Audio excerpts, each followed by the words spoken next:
83 ans. 83, c'est l'espérance de vie à la naissance au Québec. Bon, pour nous les femmes, c'est 84. Pour vous, messieurs, c'est 81.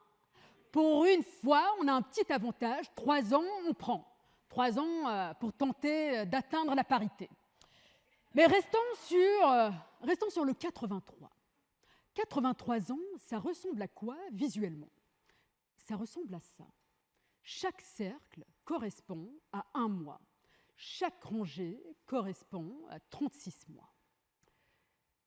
Et la question qui se pose, c'est pas simplement combien de temps il me reste à vivre sur Terre, mais combien de cercles vais-je remplir sans prendre la parole? Alors théoriquement, pour moi, il me reste 53 ans. 53 ans à brosser mes dents, s'il m'en reste encore. 53 ans à reporter à demain ce que je pourrais faire aujourd'hui, ce que je pourrais dire maintenant. Il y a quelques semaines, je suis allée faire les courses pour nourrir ce foyer moderne composé d'une femme et de son mari, lequel mange comme si le lendemain n'existait pas, in this economy, et je tombe sur une vieille connaissance, une connaissance du secondaire. À noter que j'étais aussi stylée qu'un sac de poubelle parfumé. Il me regarde, je le regarde, j'ai pas trop le choix. Et puis il me lance « Hey, long time no see, ça va? Ça va, toi? Ça va? Ta famille, ça va? » Et je réponds « Oui, ma famille, ça va. Ta famille, ça va? Oui, oui, ta grand-mère, ça va? Oui, ma grand-mère, ça va. Bonne journée. Bah, bonne journée. » Fin de l'échange. Mesdames et messieurs, vous venez d'assister à ce que j'appelle une performance olympique du vide. Un échange parfaitement poli, mais parfaitement inutile. Et pourtant, tous les jours, on nous pose la même question. Est-ce que ça va? Et on répond, ça va. Toi? Bon, un jour, vous allez finir par connaître les paroles par cœur. Mais la question que je vous pose, quand est-ce qu'a été la dernière fois où vous avez réellement répondu à cette question? Mais sans automatisme, vraiment pris le temps de répondre à cette question. Répondre à cette question, c'est une invitation quotidienne à se définir, au-delà de son titre, à définir comment on habite le monde, à projeter sa singularité. Ça va. Oui, mais quoi? Quoi d'autre? Prendre la parole, c'est quoi? Prendre la parole, c'est saisir l'occasion de participer pleinement au processus démocratique. Parler, c'est pas simplement raconter sa vie, raconter soi-même. C'est prendre position, c'est refuser que l'inacceptable devienne banal. C'est dénoncer les injustices. C'est pointer du doigt la misogynie décomplexée des masculinistes. C'est aussi s'assurer que la fenêtre d'Overton ne s'élargit pas. Hier, ce qui était impensable devient radical, acceptable, sensé, pour ensuite devenir une politique publique qui réussit à s'imposer à travers le silence. Et parler, c'est empêcher ce glissement.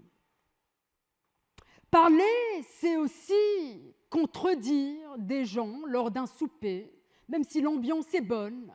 C'est aussi dire à quelqu'un qui affirme avec une assurance déconcertante que Heated Rivalry est une série ringarde. Et c'est factuellement discutable. Parler, c'est aussi dire à son oncle Gino, tonton Gino, come on, la terre elle est bel et bien ronde. Pas en le ridiculisant, mais en argumentant, en exposant ses arguments. Parce que pendant que la science ajuste ses théories aux faits, les théories du complot ajustent les faits à leurs théories. Alors parler, c'est quoi? Parler, c'est refuser que la confusion gagne par défaut. Parler, c'est aussi lever la main lors d'une réunion, pendant que ses collègues ont les yeux rivés sur l'écran. Ils espèrent que quelqu'un interviendra. Parler, c'est aussi dire « je ne suis pas d'accord », sans hausser le ton, mais sans baisser les yeux. C'est assumer sa dissidence. Maintenant, j'ai une question à vous poser. Combien d'idées avez-vous gardées pour vous par peur d'être jugé? À main levée. Regardez autour de vous. Vous n'êtes pas seul. Ce sont des idées que l'on garde pour soi parce qu'on a peur que les gens nous jugent, nous examinent. Et si je vous disais que cette peur reposait sur une illusion? En anglais, the spotlight effect, l'effet du projecteur. On a l'impression que tout le monde nous analyse, nous scrute, nous observe. Mais la vérité, c'est que les gens pensent à eux-mêmes. On assume que les gens accordent tellement d'attention à ce qu'on fait, à chaque détail. On pense que la moindre hésitation, que la moindre petit enjeu, que le moindre enjeu ne passe pas inaperçu. Alors parler, c'est quoi? C'est aussi occuper l'espace qui nous revient. C'est refuser que les gens définissent nos intentions. C'est refuser que les gens bâtissent notre récit. Il y a la parole, les mots que l'on prononce. Il y a aussi un autre instrument, un puissant outil de jugement social, la voix. Des études en psychologie politique ont montré que le timbre de la voix, donc la hauteur de la voix, est souvent associé à la perception des capacités, des aptitudes de leadership.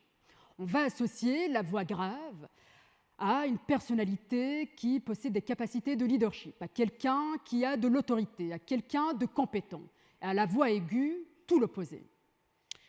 Et c'est un biais qui façonne le pouvoir. Je vous présente quelques exemples. Ici, vous avez l'histoire de Elizabeth Holmes. À main levée, qui connaît Elizabeth Holmes? OK. Alors, Elizabeth Holmes, fondatrice déchue de Theranos, donc une entreprise biotech. Elizabeth Holmes, c'est celle que l'on comparait à Steve Jobs, celle qui s'habillait comme Steve Jobs. À son apogée, Theranos avait réussi à lever plus de 700 millions de dollars auprès des investisseurs, de personnalités influentes. Pensez au Rupert Murdoch de ce monde, à Henry Kissinger, 700 millions de dollars auprès de grandes figures politiques, auprès de grandes figures économiques. Et on s'aperçoit que tout ceci n'était qu'un mirage. Theranos ne fonctionnait pas. On utilisait les machines de leurs concurrents. Mais au-delà de cette fraude, il y a quelque chose qui nous fascinait chez Elizabeth Holmes. Son timbre de voix, sa voix anormalement grave, cette voix qu'elle a simulée pour paraître plus crédible, plus compétente dans un domaine dominé par les hommes. Alors non seulement elle a simulé toute cette affaire, non seulement elle a construit tout un récit, mais elle a simulé un instrument, sa voix. Mais elle n'est pas la seule.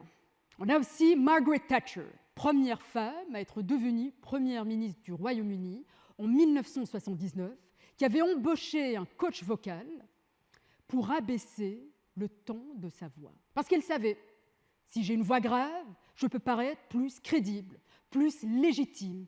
Les gens auront plus confiance en moi. Et ce biais-là, il est dangereux. Il est dangereux parce qu'on se dit, c'est quoi? Est-ce que c'est la forme qui devrait prédominer? Les gens qui misent sur la forme, c'est la force des incompétents. C'est trop facile de miser sur la forme. Oui, la forme permet de faire émerger le fond. Ça rend le fond plus sexy. Mais ça crée un biais de perception, parce que ce n'est pas un gage de compétence. Et on se retrouve avec un problème, parce que l'espace public se voit dominé, non par des compétents, mais par ceux qui savent convaincre, par ceux qui savent persuader.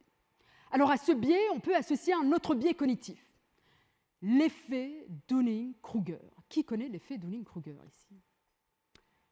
Très bien. Alors, c'est un biais cognitif selon lequel les gens peu qualifiés ont tendance à surestimer leurs compétences et les gens plus qualifiés ont tendance à se sous-estimer. C'est pour ça qu'on se pose la question, mais comment se fait-il que cette personne a réussi à gravir les échelons dans cette entreprise alors qu'elle est incompétente et n'a pas le même niveau d'expertise et d'expérience que moi? Alors, ce n'est pas que la société récompense les plus incompétents, c'est plus subtil que ça. La société récompense ceux qui savent se vendre, ceux qui savent se rendre audibles, perceptibles, ceux qui savent dominer l'espace. À main levée, combien d'entre vous avez passé des années à étudier les différents types de triangles, triangle scalène, équilatéral, isocèle, triangle rectangle? À main levée. Beaucoup trop, beaucoup trop. Et combien d'années avez-vous passé à prendre un triangle déterminant pour votre carrière, vos élections, vos négociations, vos relations? Combien d'années avez-vous appris à structurer vos arguments, à défendre une thèse, à être convaincant, à être persuasif? Très peu. Alors, il y a un triangle déterminant, fondamental, qui nous permet de renforcer notre discours, toute prise de parole en public. C'est le fameux triangle aristotélicien. Pas celui-là, ça c'est pour un autre TED Talk, le triangle aristotélicien, composé de 3 piliers rhétoriques, le logos, le pathos, l'ethos, tous des mots qui riment avec tétanos. Mais l'idée, c'est pas de vous paralyser, mais de rendre votre discours contagieux. Alors, premier sommet, l'éthos. Donc, l'éthos, c'est quoi? C'est le moment où on se pose la question, t'es qui, toi? Pourquoi est-ce que je devrais t'écouter? C'est convaincre par sa crédibilité, c'est convaincre par l'image que l'on projette de soi-même. Il y a l'éthos prédiscursif. C'est ce que je sais de toi avant même que tu ouvres la bouche. Ta réputation, ton expertise, tes expériences, ton autorité. Il y a aussi ce qu'on appelle l'éthos discursif. C'est ce qui se construit dans un discours. Donc, ça se reflète à travers sa cohérence, sa posture, sa voix. L'éthos, c'est ce qui inspire confiance. C'est ce qui dit « Ok, tu es une personne digne de confiance, donc je vais tendre l'oreille. » Deuxième sommet, le pathos. Le pathos, c'est là où on se dit « Waouh, tu m'as fait ressentir quelque chose de puissant !» Pathos, c'est persuadé par le recours des arguments émotionnels. Donc on cherche à sensibiliser, à ébranler son public. Le pathos, pour qu'il soit puissant, il repose sur une chose, il faut que je connaisse mon public. Il faut que j'active des émotions contextuelles, situées. Mais maintenant, comment est-ce que j'active le pathos? Le pathos, son objectif dans la vie, c'est d'inspirer non seulement la confiance c'est l'éthos, mais de nous faire bouger. C'est ce qui me dit, ok, là je vais agir. Au-delà de prendre en considération ce que tu m'as dit, je vais bouger, je vais agir. Mais comment est-ce que j'active ce mécanisme?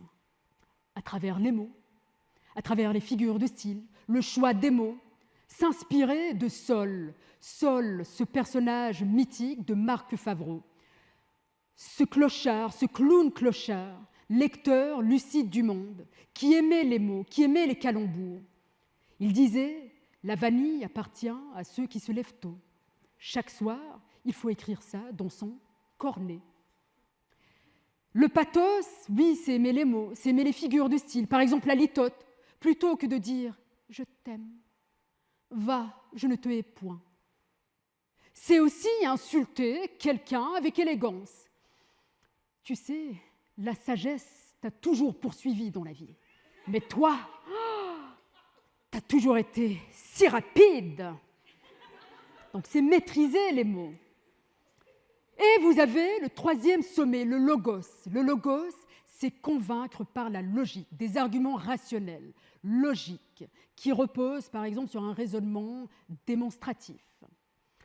C'est la dimension que l'on aime croire souveraine. Et le logos est centré sur le message. L'éthos est centré sur vous, l'oratrice, l'orateur. Et le pathos est centré sur votre public. Maintenant, qu'est-ce qu'on fait avec ces 3 preuves techniques? Le dosage, c'est le maître mot. Parce que si on n'a pas d'éthos, ça suscite de la méfiance. Si on a trop de pathos et peu de logos, on risque de sombrer dans un discours qui vise la manipulation. Et trop de logos et peu de pathos, on se retrouve avec un discours froid, désincarné. On vit comme si le temps était une ressource renouvelable. Je vais vous demander de jeter un coup d'œil sur ces cercles. Imaginez qu'il ne vous restait que 100 cercles. 100 cercles, c'est l'équivalent de 3 rangées. C'est un peu plus de 8 ans. 100 cercles. Est-ce que vous oseriez prendre la parole? La question n'est plus « comment vas-tu ?» La question est plutôt « est-ce que je veux remplir ces cercles sans avoir jamais pris la parole ?» Refuser de parler, c'est renoncer à exister. Dans convaincre, il y a le mot vaincre. Vaincre ses peurs, vaincre l'illusion du confort du silence. Alors parlez, pas pour écraser, mais pour ne pas périr. Merci.